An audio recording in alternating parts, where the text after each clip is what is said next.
First, a big thanks to the wonderful YouTubers who helped get me started and helped my education and journey in 3D printing.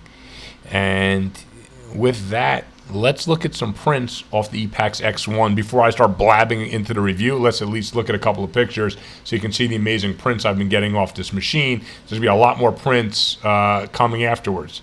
And now it's time for me to blab away. Hello everyone, I'm here with my review of the Epax X1, which I think it recently had a price drop, and that's why I'm doing this. Normally I would wait 2 or 3 months after I had the machine before I would bother to do a review.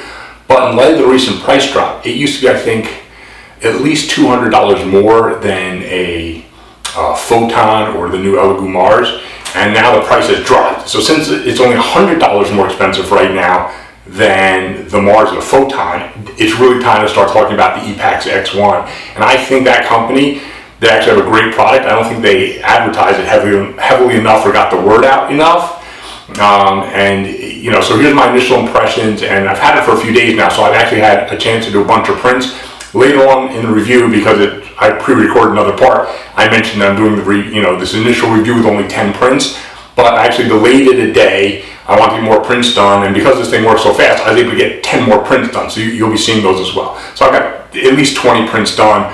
I have a comparison coming up with my prints off the Photon, which I've been getting amazing results off my Photon, so that'll be of interest. And I want to give some background. When I went to buy, I've only been printing for 6 months. So a lot of people might think it's been a lot longer, because I'm doing tutorials and stuff, but I just learned off the backs of others like Naomi and Simon and Angus and of course Danny Herrero of 3D Printed Tabletop and Chep. And Tom Tullis of Fat Dragon Games, whose video on building this, it's 3D Printed Horrors, is actually his YouTube channel. He's got the best video on building the Ender 3. I know I'm talking about resin, but he's got a great video. If you get an FDM printer and it's an Ender, he's got an awesome video on building it. Anyway, when I was in the market, maybe like some of you are doing, I was looking for every review, I was reading every article, I was watching YouTube like crazy to see all the different printers, people's results, their analysis, and at the time there wasn't no Elegoo Mars anyway, so leave that out of the equation for now. So 6 months ago, the Epax X1 had just come out, I believe, at the time. Maybe a couple weeks before I was really, looking seriously about trying to get into 3D printing. So the Photon was already pretty well established and had, I think, garnered most of the market at the time. So I was able to easily find a ton of really good reviews on it, and I've put out my own review since, which I'm biased. I think I have the best review because my review, I show, over 100 prints probably. So it's from 5 months of really heavy usage. So if you want to see a review on the Photon, go watch my review. I think it's a good review. But getting back to that time when I was trying to make a decision on what to purchase, the Epax X1, I joined all the Facebook groups and I lurk and read all the posts to see what the problems are and all this other stuff for all the printers before I decided. But the Epax X1, it was getting glowing reviews from the users. But Angus didn't review it, Naomi didn't review it, Simon didn't review it. Tom Tullis, I don't really consider him a reviewer, but he didn't have any review. Even Danny, who is not really technical, he's like me, he's like a non-technical person, he didn't have a review of the Epax X1. So really, I actually couldn't find a review online. That's one of the reasons I'm doing this, because if you're out there making a decision, I didn't have the resources to make an informed decision because there was no information on the Epax X1. I think there was one video maybe from Epax itself, but you can't trust a video from the company, right? It's just, well, maybe you can, but I shouldn't say that necessarily. But it's better when a user reviews it and you can see actual usage under real conditions, not, however they do it in the lab. For all you know, when a company makes a video, they may be working off their prototype, not their production model, right? So for me, the Epax X1 looked sexy because supposedly it was made out of better materials, all metal, some quality of life things like a lid that opened so you could put it against the wall the way it was designed, a bed that didn't need leveling. I didn't really understand what that was at the time, so that really didn't factor in, but sounded sexy. And just supposedly just a better machine made out of better components and an improved Z-axis, which you'll see when I show you the machine, and build plate with more stability so that you get better prints. So all that stuff was kind of like fuzzy to me anyway, sounded good, but it was ad speak to me. And the truth was, without any really solid reviews out there, I was actually scared to buy the Epax X1. Otherwise, I actually think I would have bought it 5 months ago when I bought my Photon. I'm one of those people, I do believe a little bit in you get what you pay for kind of thing. Not always, but usually if it's a higher price, it's probably got the better components. It might be a better machine. But without any real reviews on the Epax X1, I was still flip-flopping a little bit because, if you go to the Epax X1 Facebook group, I was just seeing like tons and tons of praise for it. And the key thing is there were several people in that group who had the X1 and the Photon, and they were saying that the Epax X1 was better than the Photon. So I thought, if I'm getting something, I'm just entering, even though the Photon was $200 cheaper at the time, I still want to make sure I was getting a good enough machine, because I don't want to buy something cheap and then it sucks, and then I wish I had bought the more expensive machine. But be that as it may, my real decision-making process was not enough information on the Epax X1. I didn't see anyone really with prints. Even on the Facebook group, I didn't see a lot of prints, especially miniatures, which is what I wanted to do. So I figured, let me be safe, let me go with the big user group, everything I've seen, all the reviews. So I got my Photon, which was great. And I did no way knock the Photon. If you saw my Photon review, I recommend the Photon. But flash forward to now, and the Epax has dropped in price. I believe it's right now $3.99, and I think I saw a coupon on Amazon for like an extra $20 or $30 off. So it's literally, I think Photon's on sale too, and the Mars, they're all on sale. So I think right now, though, the Epax X1 is only $100 more than the Photon, the Mars. So part of the reason also, aside from the lack of information on the Epax X1, I'm also, like ever, I'm a little bit cheap. I could afford the extra $200, but why spend if you don't have to, kind of thing. Now the difference is only $100. So now it's time to really look in at the Epax X1 and say, if I pay $100, what do I get for it? Is it worth $100? Do I get something to me that's worth $100? That's an easy question, right? That's a question you have to answer. It's an easy question to ask. It's a logical question. So I'm going to show you the machine, but very briefly. I'm not an engineer.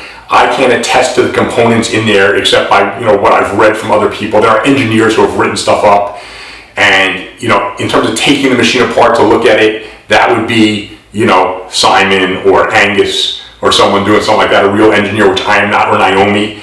All I can attest to is the end experience as an end user. How is the experience? And I think the quality of life that's in the Epax X1 versus my Photon, if I could go back and do it over again, honestly, as much as I love my Photon, I think I'd buy the X1.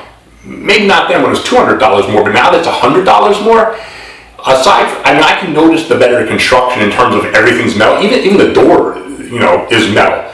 And no light looks like you can get in, and the screen on the front is very opaque. So if anyone's worried you can't see in, you don't want to see in when your printer's printing. Once you know what you're doing, you know it's printing or not. You don't have to worry about it.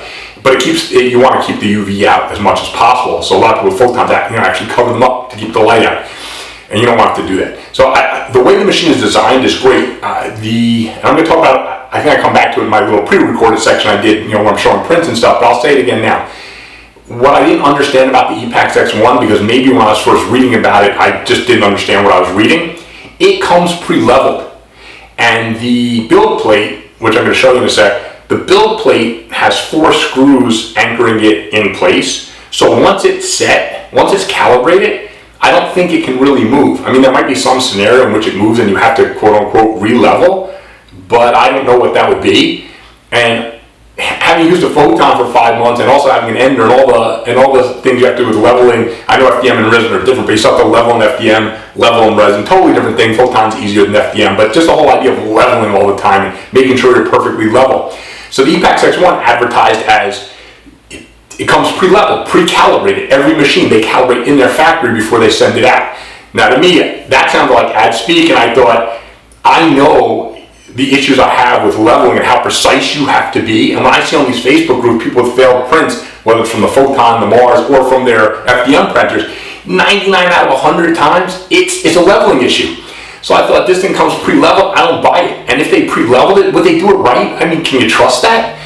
So anyway, I thought, but I'm going to test it, right? I mean, that's the whole point of having a machine like this, is not to have to second guess it. So the very first thing I did was I opened it up, and you'll see when I show you the machine a little bit, this is nice. People say with your Photon Mars or the other printers, you should tape around the outside of the LCD screen so that if there's a leak in your vat for any reason, the resin can't infiltrate the machine itself. So I was actually pleasantly surprised because I somehow didn't know this in my research. When I opened it up, it actually comes very nicely pre-taped for you. And you could say, big deal, you could tape it in 30, 40 seconds. Well, truth is, my Photon, I never bothered to tape it. I could do it in 30, 40 seconds, and I thought about, I should tape it, I just never got around to it. So it's not a huge deal, but it is nice. You open up the machine, it's taped already for protection. So it's little things like that, those little things add up, right? And so I didn't realize how their build plate worked with the 4 screws. Again, I think when I first looked at it, I wasn't knowledgeable enough to know what I was looking at. So it is nice to see. I think even if I have to level this myself, once I level that build plate and tighten 4 screws around it, thing's never going to move. So theoretically, I should only have to level that once ever, and that's not true of the Mars or the Photon. Even if they're not, I don't think either of them is that hard to level. But again, it's just another little quality of life issue you don't have to deal with. So anyway, getting back to what I did, I wanted to really test this. Does this work out of the box? Is this a plug and play printer, really? So I opened it up. I poured in my Elegoo Gray. I think there was resin in my box, but I didn't use it because I'm a huge Elegoo Gray fan. I already had an open bottle, so why not? So I poured it in, attached the build plate, which took 2 seconds. And I'm not going to do any test print because the test prints are calibrated by the company who gives you the print. I'm not doing that because that's not a real world test. I'm going to test a file that I printed successfully on my Photon, so I just went and got a Cobalt that I actually used to do resin tests on my Photon. So I thought this is a perfect file because I don't even know what the resin settings should be on the Epax X1. I know it's supposed to cure like 40% faster or more. So I thought let me kind of just guesstimate based on what they said, since I do Elegoo Gray at 11 or 11 and a half seconds sometimes on my Photon at 5mm layer height. I thought let me go down to 4mm layer height just to try it, 0.04 millimeters, and let me try 6 seconds and just see if it works out of the bottom. Let me just test how this thing works, right? And for my bottom layers, I only did 40 seconds exposure per bottom layer, whereas on my Photon I'd be doing like 50 to 55. So let's test to see if it works, right? I plug it in, put my file onto the USB card, I hit print, and in 45% of the time, 45% faster than my Photon could do, so 55% of the time, it spit out a Cobalt, perfect.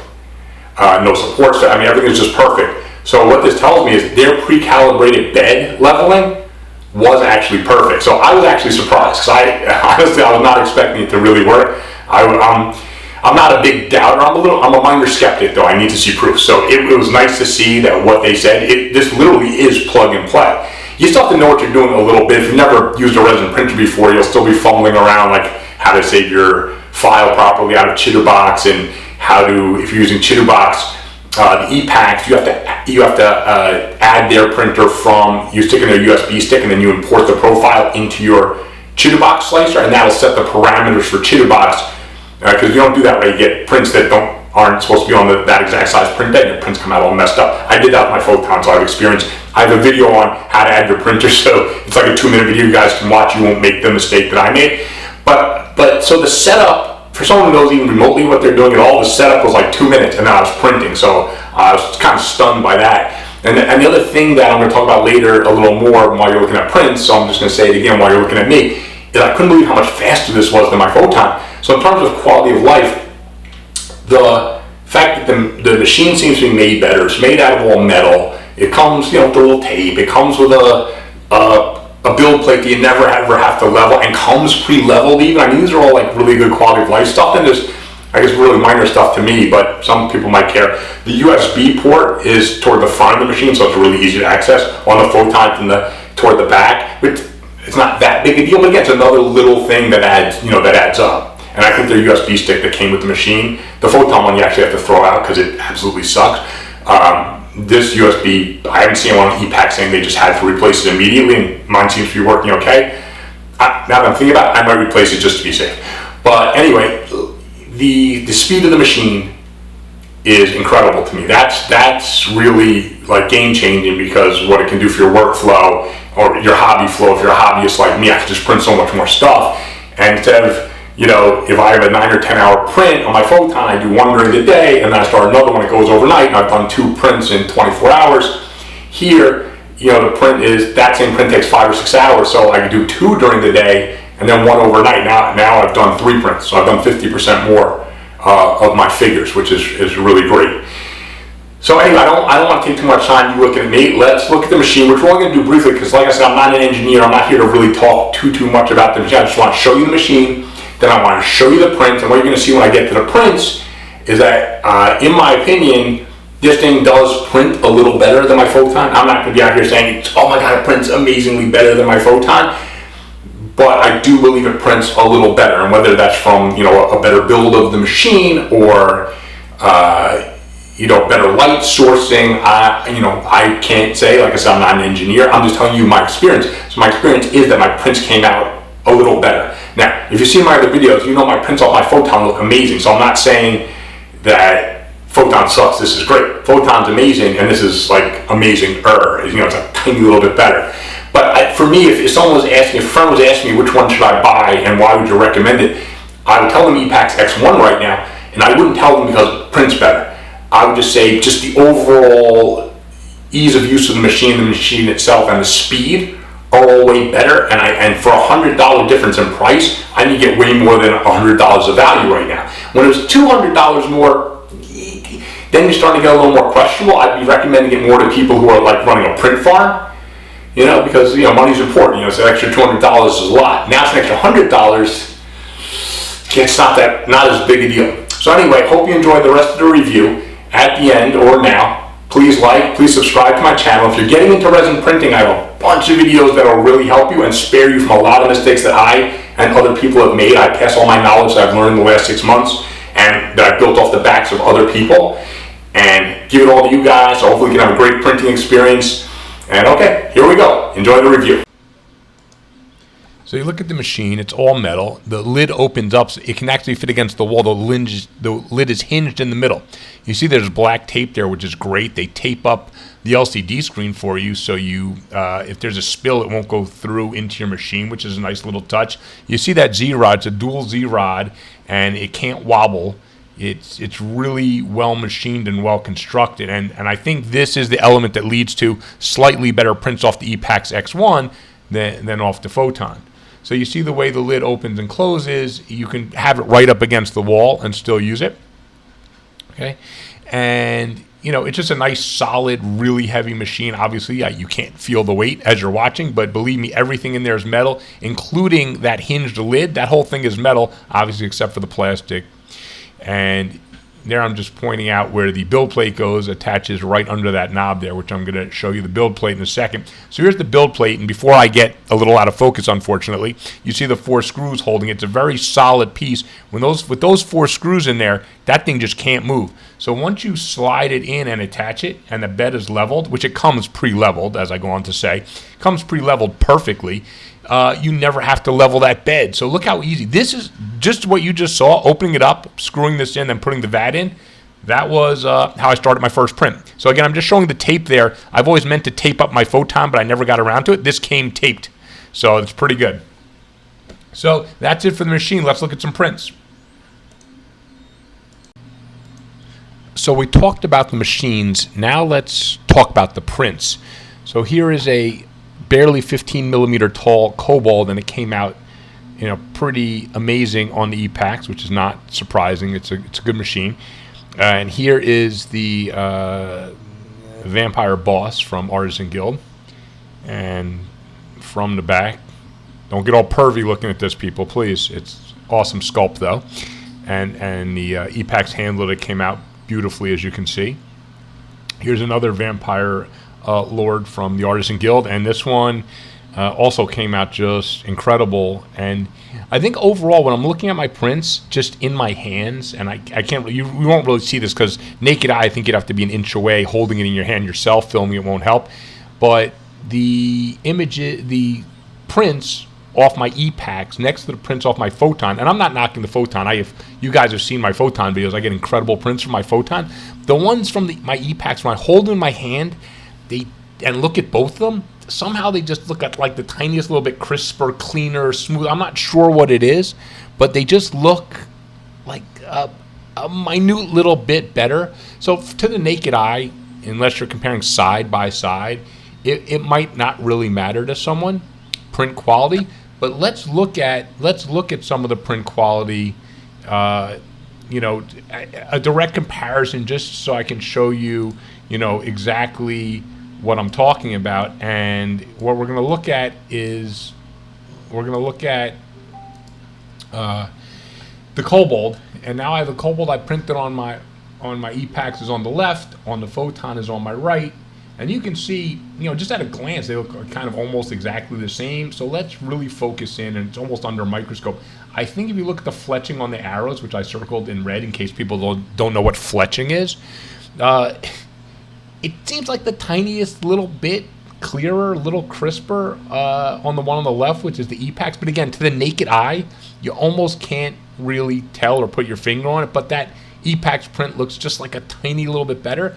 Now let's look at the teeth, the fangs here, also, again, circled in red, although I'm pretty sure you all know what fangs and teeth are, just for ease of location. So again, if you look closely, I feel like the Epax one, I can see like the tiniest little bit of extra detail and definition on the teeth there, but we're talking microns. Again, naked eye, I'm being honest, naked eye, I can't really tell. I mean, like I said, somehow overall, the print, I guess it just strikes my eye as being a tiny little bit cleaner, a tiny little bit more perfect. But again, I'm not knocking my Photon print. It's pretty amazing also. But I'm just giving you something to compare to so that you at least understand the Epax quality seems to be somewhat tiny little bit better to me than the Photon quality. And Photon quality is great. So Epax quality to me is a tiny little bit better. Whether that's because it's got a more stable Z-rod setup, which I think I showed you in the machine, or whether it's because it cures faster, maybe there's less pixel leakage or less time for other resin to cure, so it holds the details a tiny little bit better. I'm not expert enough to know, but I do know what I see, and when I'm looking at it, it just does look, a little better to me. So in terms of quality, I don't think quality is going to make the decision either way, because even though it is a little better to me, unless you're an absolute perfectionist, it won't be the quality so much which turns you on to the Epax versus the ease of use. Now, what I detailed about the machine, the real thing to keep in mind is that this machine prints, when I run a normal print on my Photon at a 0.05 millimeter layer height with my Elegoo Gray, then I'm usually running it at around 11 seconds, sometimes 11.5, sometimes as high as 12 if I feel like the model needs a little extra strength, because there might be a lot of suction forces coming into play when I'm trying to get fancy and calculate out how do I make sure this model doesn't fail. Well, sometimes I actually do expose a little more than normal, even though I might lose a little detail. With certain really complicated support structures, I might also prevent a failure. But anyway, let's say my normal time is, let's say it's 11 seconds for my Elegoo Gray at 0.05. On the Epax, it's 7 seconds. So 7 seconds versus 11 seconds. So two ways to look at it. You could say, okay, the Epax is 4 seconds less, 4 seconds off the 11 seconds, so it's basically 40% faster. But that 40% faster, if you look at it from the Epax point of view, where 7 seconds versus adding 4 seconds on, which is over 50%, the Epax is 55% faster if you look at it from that perspective. So either way, the key thing about it, and when you're talking about should I spend the extra $100, part of it is how much is build quality worth to you, because it's really a solid machine. And how much is ease of use in terms it comes, literally I opened it up, poured resin in, and just hit print, because supposedly that's what you're supposed to be able to do. So I tried that and it worked. That Cobalt that I showed you so far, that Cobalt was my first print on my Epax, and I just opened up the machine, dumped some resin in, and it was the Cobalt. So it really was plug and play, which I didn't really realize was true in that regard. That true. I'd heard you could kind of use it out of the box, but you can actually really, use it out of the box, which is pretty impressive. And because of the way that build plate is that I showed you, you basically never have to re-level it, I don't think. I mean, I guess there could be some scenario where I'd have to re-level it, but I'm not sure exactly what that would be right now. So that part, it's easier to use. How much easier is it to use, and how much does that matter to you? That's also a question for you to answer, not for me. But I tell you, it is really nice. Even I'm an expert, I found it to be extremely user-friendly. Just open it up, pour some resin in, and be able to print. And I got an amazing result right out of the box. So that was pretty good. But to me, obviously the biggest thing is the speed. If I can print 40% faster, think of what that opens up. If you're doing this for a business in any way, shape, or form, or even if you need to print a large amount of figures for a D&D one-shot, later that week, if you can print 40% faster, obviously you can print 40% more stuff. So the speed alone, to me, for $100, just the speed, if the quality was exactly the same, even if the build quality of the machine itself, if everything was exactly the same as a Mars or Photon, but it prints faster. And actually, well, let me step back. The Mars also prints quicker than the Photon. It's not quite as quick to me as the Epax, I don't believe. But the point that this prints really fast, really, time is money. So even if you're not doing it, like I said, as a business, it's a no-brainer. You should be buying an Epax because the stability, the construction, the speed. If you're doing it as a business, you need reliability and speed, and the Epax has that in spades. Plus, that little bit of higher quality that I believe it has over the Mars or the Photon, that also then comes into play if you're doing it, for business purposes. But even for someone like me who's just a hobbyist, the fact that I can print things really, really fast, that Cobalt Army I've been building, now I can build it way faster. So it's amazing. I've been amazed what I could print at home already, and now with the Epax in my home, I can print it all just a lot faster than I thought possible. It's really, really nice. Instead of those long, all day kind of 9 or 10 hour prints, that all of a sudden becomes a 6-hour print. And that's a big difference.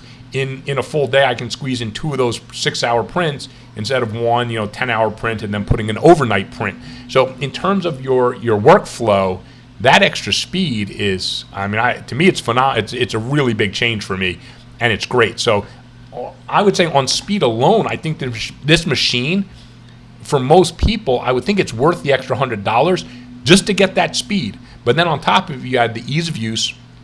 You have now I've only had it for a few days, so I'm not going to attest does it last a year, because honestly I haven't had it for a year. But the build quality itself, I showed you the machine. I'm actually touching and feeling the pieces. The thing is damn heavy. It's all metal. It looks like it's been machined really well. Supposedly, I haven't taken it apart inside. I'm not an engineer, so on this I'll trust someone like Angus or Naomi or Chep or someone like that to take it apart and tell you. But I read a lot about it before I got one, and reading about it, it seems like the components used are also a higher quality than are used in the Mars or Photon. So yes, you're paying more, but I think it works the way it's supposed to in life usually. If you don't get suckered, if you pay more, you're supposed to get a higher quality product. So I think the ingredients, the components in this machine are higher quality than the cheaper printers. So by spending more, and now it's only a little bit more, I think at one point the price differential may have been $200 between the Epax and the the Mars and the Photon, but now it's only $100, and $100, 2 meals at Fridays, or one meal if you take the kids, or go. I'm in New York. If I go see a movie with my wife and 3 kids, that's already $100 just to see one movie. So when I'm talking about that price differential, I know $100 can sound like a lot to people, and I'm not knocking it. If you say $100 is too big a difference for you, fine. And money's different for everybody. But I also looked at all the ways I could save that $100 to justify purchasing an Epax over one of the cheaper printers, and it's literally a meal or 2 out, one movie. I'm not a drinker, but I have friends. If you go out and have a few drinks at dinner, that's $100 right there also. Stay in one night, pack lunch for a week, whatever it is, you can make up that $100 difference pretty quickly. And I just think this faster speed time and really just reliable, solid quality to me. Again, it's only a few days, so I'm gonna do another review of this in 2 or 3 months, because I'd love to do a review and show you 100 prints, not just 10 prints.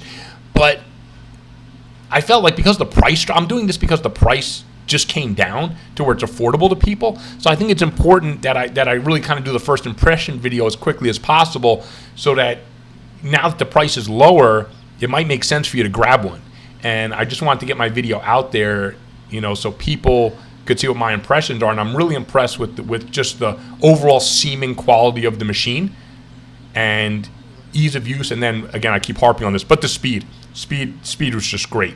And also that you don't have to level or mess with the bed. And since the bed's in with those 4 screws that I showed you, like when I'm jamming prints off with my spatula or my razor or whatever, however I'm getting them off sometimes, I don't have to worry that I'm going to loosen. Every now and then, I've done it on my Photon. I have loosened that ball joint a little, but it comes a little bit loose, and then a print gets messed up because of it, and then I have to take it out and retighten it because I didn't realize. Because unless it gets floppy loose, those ball joints, you don't notice it. So if it moves a little bit, it's harder to notice. So anyway, those are my initial first impressions on the machine. So I'm not telling everyone run out and get one of these, but when you're thinking about if you're getting a resin printer, I'm saying give the Epax a really, really hard look, because at this lower price that it's at now, given what you get for that price, to me it's becoming, kind of a no-brainer. I'm really happy with it so far. So anyway, hope you like this review. Please check out my channel if you're getting into resin printing. I have a bunch of videos to help you and to spare you from the heartache and disappointment I went through when I first started resin printing and I had no clue what I was doing. So I have a lot of videos that will help new people acclimate to resin printing and get really good results like the kind I get now, but I didn't get those in the beginning. Don't watch my videos and think, oh, I'm this great printer. I had tons and tons of failures. I'm trying to spare people from the failures that I had. So anyway, hope you liked the review. Please hit the like button. Please subscribe to my channel, and I will see you again next time. Thanks. So, as the last word, and for full disclosure, I do want to say that I received my Epax X1 for free. They sent it to me, but I want to emphasize it was not for me to do a review, and it was not, with any conditions pressed in or anything like that. In fact, what happened was they actually messaged me and said, hey, listen, you're doing a great job for the 3D printing community. You're really helping the community a lot, including the Epax owners. Even though you don't have an Epax, you're helping people with Chitterbox, you're helping solve problems, you're doing videos on supports and really trying to help the community. So they said, just, as a thank you, they were going to send me an Epax X1. And there was no asking me to do a review. I didn't promise to do a review, and to be honest, I wasn't really planning on doing one. And then when I got the machine and it was a lot better than I expected in terms of just overall, it was a lot better, then I actually decided to do a review. Again, not as payback to the company, because they sent me the printer. That's on them. If it sucked, I would have just said it sucked. But I wanted to do a review for the community because this is actually a great machine. So since this is a great machine, I want to share with you guys my opinion on it, because now that the prices come down, I think it's a machine people should be buying.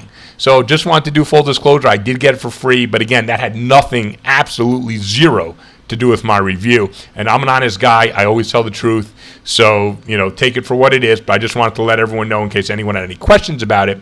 That's what happened. So again, hope you enjoyed. Please like, please subscribe, and I will see you again soon. Thanks.